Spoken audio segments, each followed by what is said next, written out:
Assassin's Creed, known for stabbing people, incredibly soft hay bales, showing the entirety of the anatomy of the human face, and did to long outerwear and hoods as Indiana Jones did to fedoras. Definitely one of the most loved video game series of our time. The unique historical international setting, the really cool unique art design they have, and then the really flashy cinematic action. They also really redefined the open world gaming experience with not just having a huge map, but also these little viewpoints so you can find specific events so you're not just wandering around aimlessly. Ubisoft essentially took this format and translated it into pretty much their entire gaming catalog. You see this formula in IPs that are actually older than Assassin's Creed, such as Far Cry and Ghost Recon, and you see it translated into newer IPs, such as Watch Dogs. It's hard to deny that Assassin's Creed is one of the most important games of our generation. A big part of Assassin's Creed's success is from the action. Now, the action's mostly martial arts, which we've seen in other games before Assassin's Creed,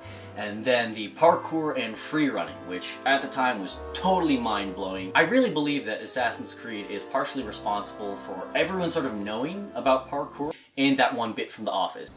If you just YouTube, like, free running or whatever, there's a whole subcategory of videos that are dedicated to people doing incredible flips, jumps, and climbing stuff dressed up as either Altair, Ezio, or Eevee. It's really insane. To a large extent, Assassin's Creed and parkour are almost synonymous. When I first played Assassin's Creed, when I was a wee lad in 2007, I immediately wanted to be an assassin.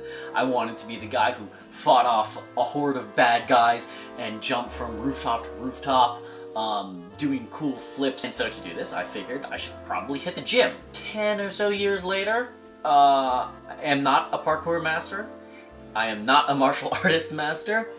But I have gotten a lot better about going to the gym and sticking to my routines and working on it. It really got me thinking that Assassin's Creed is actually a gamer's fitness guide. The whole thing, the whole series. It's essentially our generation's Richard Simmons, minus the sequin spandex swapped out for robes and stabbing people. These are just a couple of core reasons why I believe Assassin's Creed is such a good fitness guide. Number one, many of the movements in Assassin's Creed are bodyweight, compound movement-oriented exercises. Lifting a significant amount of weight in a motion that probably felt new to you was a little bit awkward to some of us. This turned us off from going to the gym immediately. Assassins, hypothetically, probably had never had to deal with something quite like that, because all of the parkour movements, all of the martial art moves, and even the simpler, less flashy moves, they're all based around them being able to use their body weight and all their muscle groups to their advantage. So compound movement is when you utilize more than one muscle or muscle groups to achieve a certain motion. When you're running across rooftops as Ezio, and whenever he jumps, he swings his arms forward to propel himself further. That engages all of the arm, some of your back, shoulders as well, core, and your legs, obviously. And then even a simple pull-up from the ledge, as any one of them, that's also a full body movement right there. And every single activity, every single move in Assassin's Creed utilizes all of the muscle groups within the body. Number two, the holds. When you climb up to a viewpoint, and then you hit your respective button, the camera does a super fancy 360 swirl. If you pay close attention to your character, you'll notice that they tense up really, really hard, and they usually hold their arms out, and they sort of balance funnily, like, well, obviously trying not to fall. And to do that is you really need to activate all of your muscles to stay rigid, to stay upright, to ensure that you do not plummet to your death off of this very tall tower. It's essentially the same thing you're doing as a plank. You're activating all the muscles in your body to hold yourself in a certain position. Less precarious moments of this in the game are even just holding yourself upright when your character is holding onto a bar, or when in Assassin's Creed Unity you do a lot of like stealth crouch sneaking. Even holding that crouch position for a long time is a hold exercise. Hold exercises are great because it almost completely removes any of the impact, say, that a cardio-based or weight repetition exercise puts on your body, but it still builds a lot of muscle strength and endurance over time. Third up is the cardio. Now I personally wish that it was easy to sprint endlessly as it was in-game, but unfortunately life does not have a right trigger you can just hold down to sprint endlessly. So what Assassin's Creed showed me actually though is that there's a lot of different ways to do cardio, and the way I broke it down was like this. You're holding right trigger and then the respective X or A button. Sprint parkour, right? You know, really high intensity bursts that you don't necessarily hold forever, but for those few seconds you're doing it, you go all out. That's high intensity interval training right there. Then there's the normal sprinting, when you don't necessarily have to go as hard. You're just holding down the right trigger. That's sort of the cardio we all think about. You just jog or run at a comfortable pace for as long as you can. And then there's even just walking around, not even holding down the right trigger. And if you walk long enough, add an incline to it, maybe add some extra weight, you could, hypothetically, burn as many calories as you do sprinting full tilt.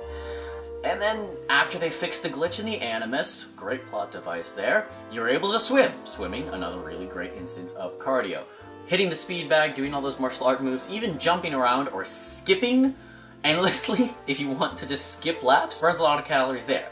Point being, there's a lot of ways to get your cardio into a workout. And fourth, and finally, the most important part to me is the sense of motivation that Assassin's Creed can offer you. If you ask any athlete or bodybuilder or powerlifter or just someone who's addicted to going to the gym and pushing themselves, I guarantee they'll tell you that the mindset is half of the battle. If you were like me a couple years ago, you probably haven't found the right catalyst yet to really get you to stick to that gym schedule. For some people, it's having a personal trainer or a group of friends or family that drags you and gets you to the gym. For other people, maybe it's just like one moment in their lives when they all of a sudden realize, oh my god, I want to commit myself to, you know, hitting the gym.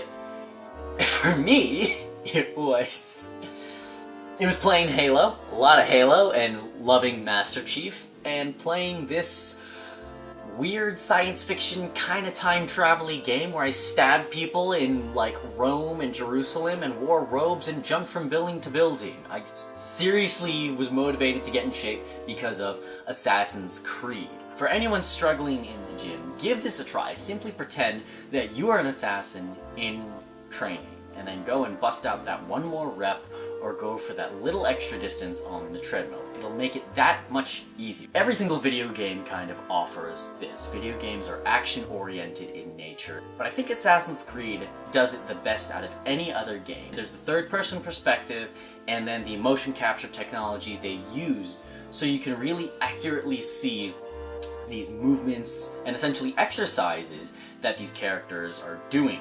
And it's so easy to put yourself in an assassin's shoes, say as into the shoes of B.J. Blazkowicz from Wolfenstein.